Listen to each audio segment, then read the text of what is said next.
me? A cockroach. I mean, what does that even fucking mean, a cockroach? In the spring of 2005, a 26-year-old actress was admitted to a Manhattan hospital under a fake name, her body fighting a heart infection, hepatitis C, and a collapsed lung all at once.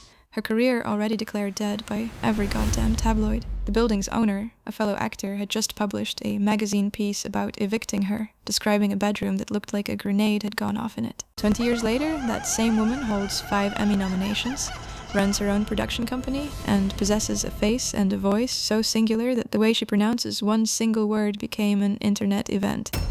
I am not a cockroach. Why would you call me a cockroach? I mean, what does that even fucking mean, a cockroach? It's the cockroach. You think I'm a cockroach? I'm not a cockroach. You are the cockroach. You called me a cockroach. Nobody in Hollywood has fallen further or climbed back stranger than Natasha Lyonne. If you only have 30 seconds, here's the bottom line of this video. Natasha Lyonne got famous twice, once as a teenage scene stealer in the late 90s indie boom, and again after addiction, eviction, and a near-death hospitalization as the raspy-voiced auteur behind Russian Doll and Poker Face. Her secret was refusing to fix the things everyone told her were flaws. The voice stayed gravelly, the curls stayed wild, the attitude stayed pure 70s New York, and the industry eventually rearranged itself around her, instead of the other way around. She didn't survive in spite of the persona. The persona is the survival. But if you'd like a bit more of an explanation, and trust me, you do, well then just follow me. Welcome. I'm Kira, and this is your beauty blueprint. I've spent a whole week researching, watching, and editing all things Natasha Lyonne to bring to you her very essence and share the best of my findings. And let me tell you, this one took me places. 1 week with Natasha Lyonne means Woody Allen movies and mugshots, Talmud classes and speedballs, open heart surgery, and a swimming pool that ended an 8-year love story. It means asking how a woman builds a face the whole world trusts, out of the exact features casting directors once called a problem. And stick around, because by the end of this video, I'll even serve us a quick breakdown of what we can learn, very practically speaking, from Natasha Lyonne's unique style universe, including the one low-commitment product that is, quite literally, the closest thing to her actual signature. Oh, and before we go any further, I designed a Natasha Lyonne-inspired t-shirt just for this video's launch. It says, "There's a fighter in me," because her father promoted fights for a living, and because those are her own words about why she's still alive.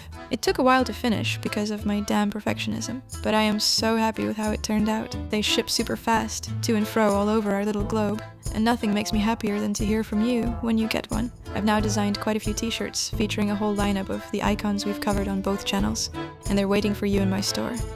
Go adopt one, they get lonely. And now, settle in. Natasha would want us to do this properly, which means no green juice and nothing precious. So pour yourself a strong black coffee, or better yet, make an egg cream. That old New York soda fountain trick of milk, seltzer, and chocolate syrup that contains, despite the name, neither egg nor cream. Add a bagel with lox, or a black and white cookie if you're feeling theatrical. When Tablet magazine asked her to choose between lox and gefilte fish, she answered, "Lox. Gefilte fish is how you know you're at grandma's." We keep it non-alcoholic tonight, for reasons that will become very clear. Settled in? Good. Because to understand how anyone becomes this uncopyable, you have to go back to the beginning. Here's a tiny backstory. Natasha Bianca Lyonne Bronstein was born on April 4th, 1979, in New York City. That makes her an Aries sun sitting in direct opposition to Pluto, the fighter's placement, the self-made fire, a life organized around death and rebirth, whether she asked for it or not. A moon in Cancer, the guarded, nostalgic, family-haunted interior underneath all that armor. And Mercury conjunct Mars in Pisces, which astrologers read as a mind that dreams in poetry, but talks like it's about to take your lunch money. If you sat down to invent a chart for this woman, you couldn't even do better. The family she was born into explains almost everything else. Her father, Aaron Bronstein, was a boxing promoter, race car driver, and radio host from a black hat Orthodox family in Flatbush, Brooklyn. Her mother, Yvette, was born in Paris to Hungarian Jewish Holocaust survivors, and had been a ballerina and a professional roller skater. Lyonne compresses this inheritance into one rough line: my father's side, Flatbush, and my mother's side, Auschwitz. Her grandmother, Ella, survived the camps along with a handful of siblings. Natasha has attributed this survival to their blonde hair and blue eyes. Her grandfather Morris hid in Budapest, passing as a non-Jew in a leather factory, and later ran a watch company in LA. When Terry Gross asked about her toughness, Lyonne answered simply, "My lineage is dark survivors." Keep that phrase. It is the skeleton key to everything. She was working by age 6, signed to Ford Models as a small child, cast as Opal on Pee-wee's Playhouse in 1986, slipped uncredited into Mike Nichols' Heartburn the same year, and here's the part that should stop you. She wasn't acting for fun. She has described herself as functionally the family breadwinner as a child, and said flatly that putting a 6-year-old into business is a wacky idea. When she was 8, the family moved to Israel, where her father chased his dream of, in her words, to Rolling Stone, bringing Mike Tyson to the Tel Aviv Hilton and becoming the Don King of Israel. Well, it did not work out. Her parents divorced after about a year and a half, and Natasha returned to New York with her mother and older brother. Back in Manhattan, she attended the Ramaz School, an elite Orthodox Jewish academy on scholarship, where she took honors, Talmud, and read Aramaic. Picture her there for a second, a scholarship kid among Upper East Side money, financially supporting the adults in her life, translating ancient legal arguments before lunch. And then she got expelled in her sophomore year for selling weed to her classmates. Her own summary is perfect. I was my high school's pot dealer, and then I got a Woody Allen movie. She wasn't exaggerating. Woody Allen cast her at 16 as his daughter in Everyone Says I Love You, and by then she'd earned a place at NYU's Tisch School to study film and philosophy. She left almost immediately. She couldn't cover the roughly $60,000 tuition, and as she put it, that was a lot of money to spend rewatching Apocalypse Now. Instead, the movies came to her.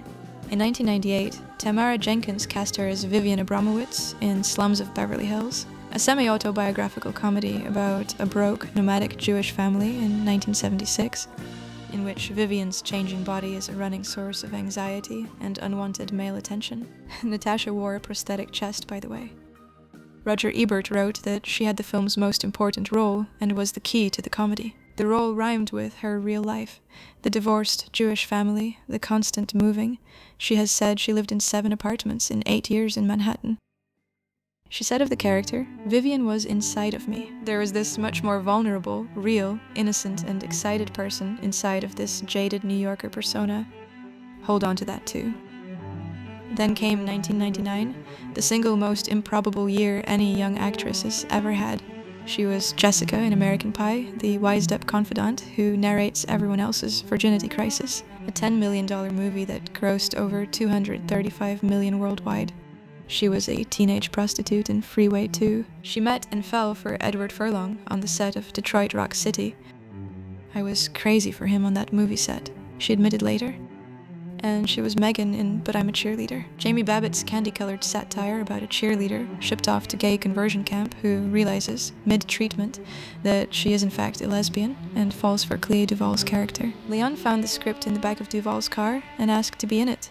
Critics shrugged at the time.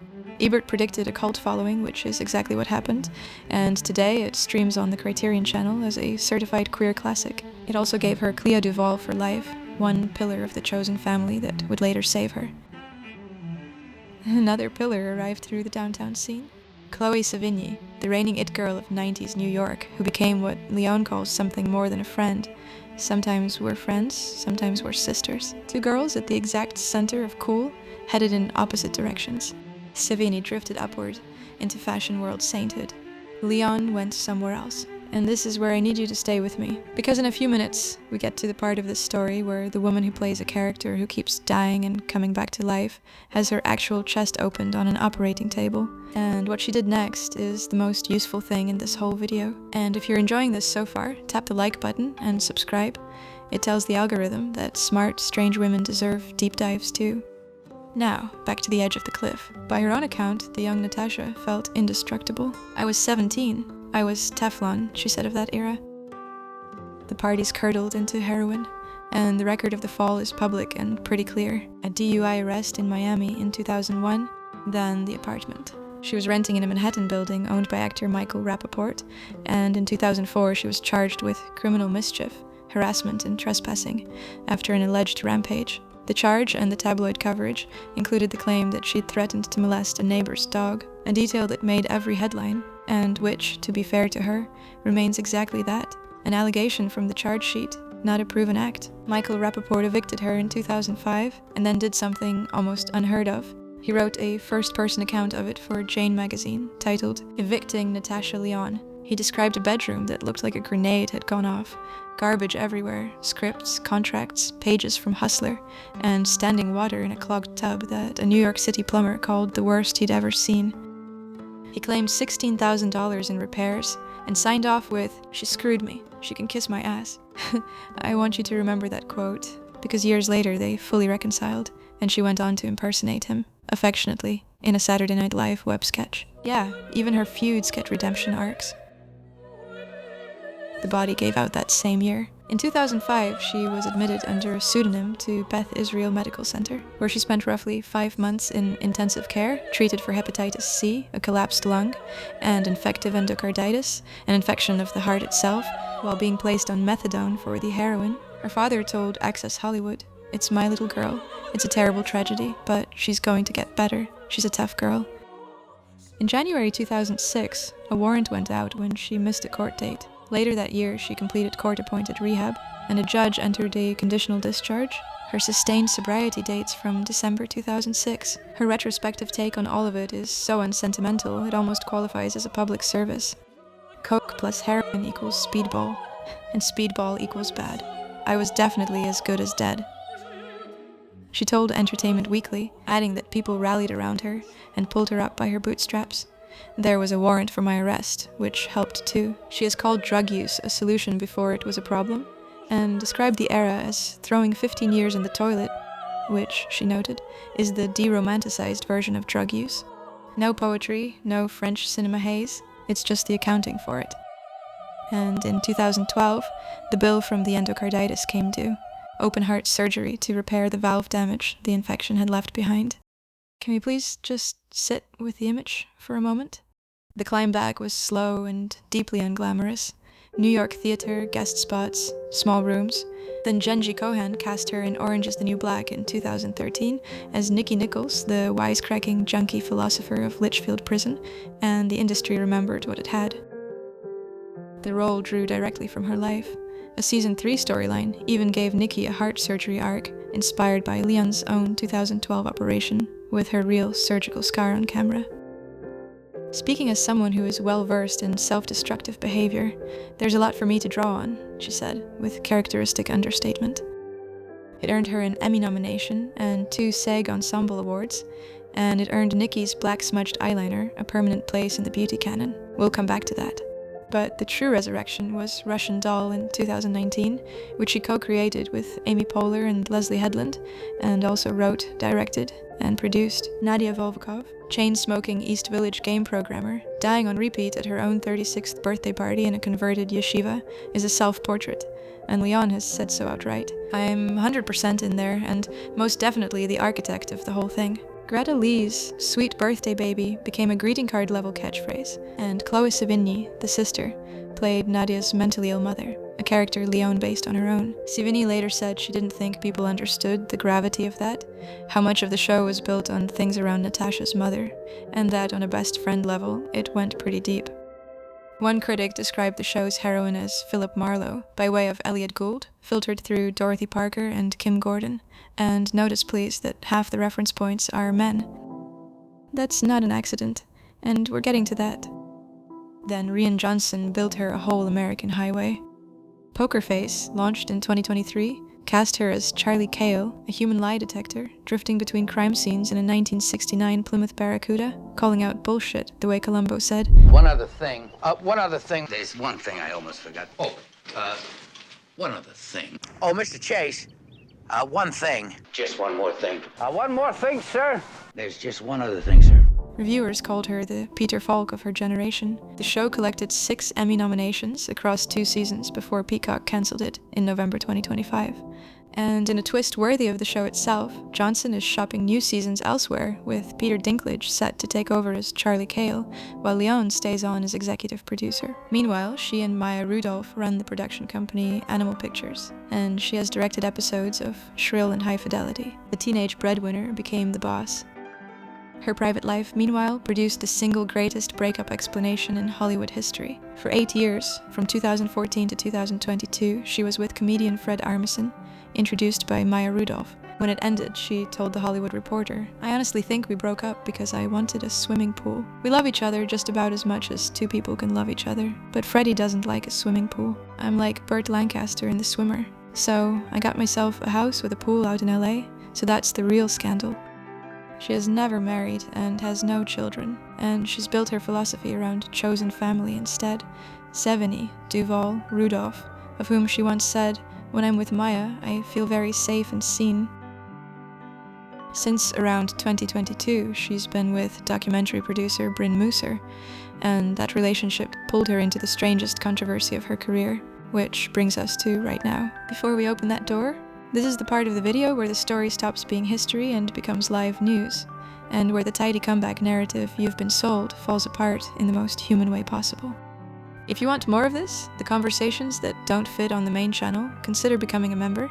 You get our members-only podcast episodes, special emojis and badges next to your name in the comments, and early access to these videos. And to the members already here, you are the reason I get to spend a week at a time inside one woman's life, and I adore you for it. Now, the door. Everything I've told you so far was, until recently, framed everywhere as a finished redemption arc.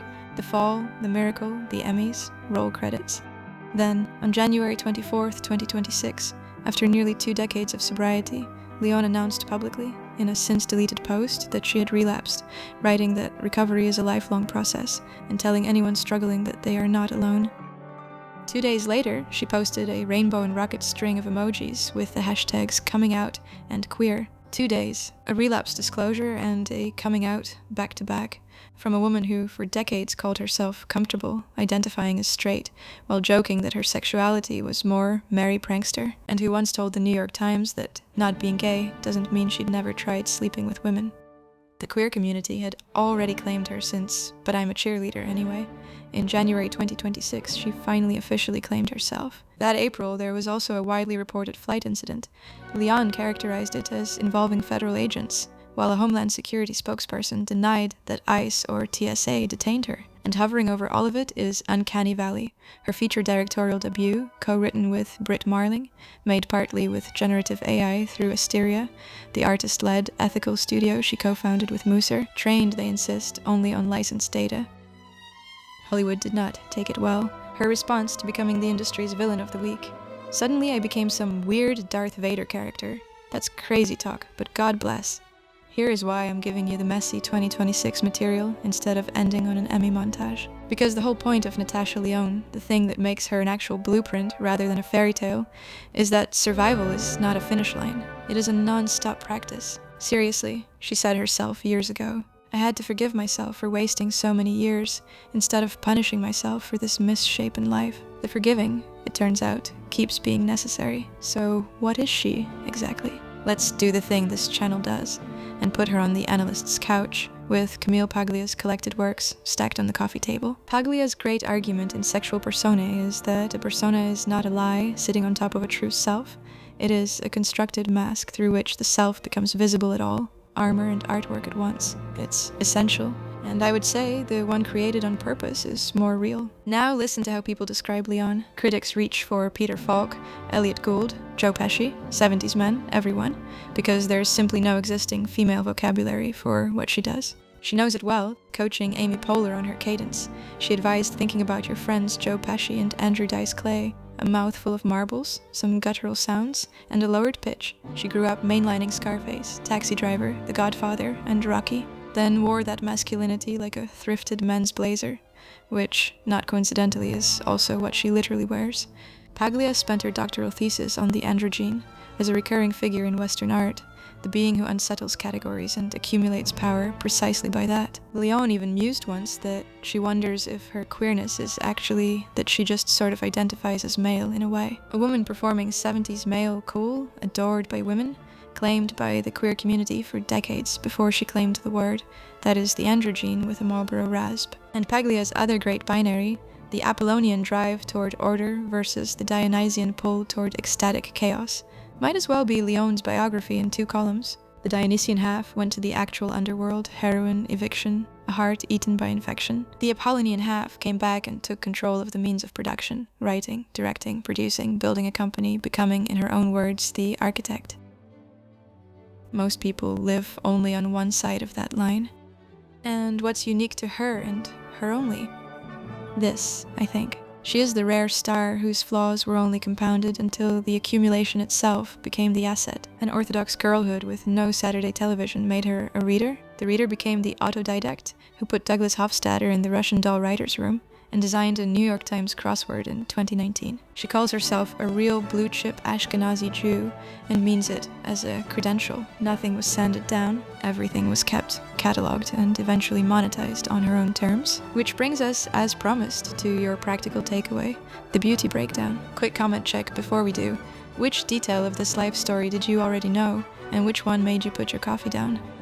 Tell me below. I read everything. Now, the Natasha Lyonne look, deconstructed. We start with the hair. Those red auburn curls are natural in texture, but not in color. Underneath, she's reportedly a natural blonde.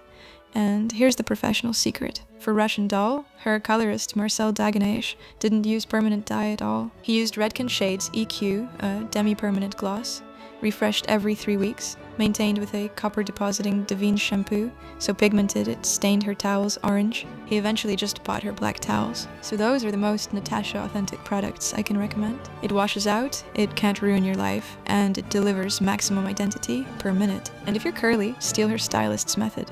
Work with soaking wet, freshly washed hair, comb the conditioner through with a wide tooth comb, load your product before anything dries, then leave it alone, no touching while it sets. Curl definition dies by fidgets. For the face, the formula is strong brows and a lived-in black liner, the Nikki Nichols smudge. So pick one good brow pomade and stop being precious about your eyeliner's symmetry. Hers has never once been symmetrical, and it's on posters, you see. For wardrobe, think 70s menswear worn with some entitlement. Blazers and suits, gold jewelry, tinted aviators. Hers come from Seoul Muscat, the old Lower East Side opticians, plus vintage tees, and thrifted men's loafers. She even modeled a whole COS collection in exactly this register. And one last note for your psychology file. The woman who performs the smoking, deli counter, anti-wellness bit has admitted she's actually at the gym every single morning. That's the trick, ladies. Look like chaos. Live like a Swiss watch. But please, don't recreate her. Find your own version, the one feature you've been told to hide, and gloss it, line it, tailor it, until it becomes the thing people can't describe you without. Time to let her have the last word, because her advice is better than mine. Asked how she survived this industry, she offered the least Hollywood answer ever recorded. Downtime. I strongly recommend it to the youth. And from the Fresh Air interview, the line I'd frame if I could. For a long time, I thought being a tough guy meant being tough at oneself. Like, how much can I take? And now I see it quite differently. Toughness aimed inward is just slow demolition. Toughness aimed outward builds a barracuda you can drive anywhere. One last thought before you go. In many ways, she once said, the reason she's not dead is that there's a fighter in her that wants to survive. May we all be so badly built for defeat. I've queued up the next chapter for you here. I'll see you soon. Love, Kira. Now go create your own blueprint.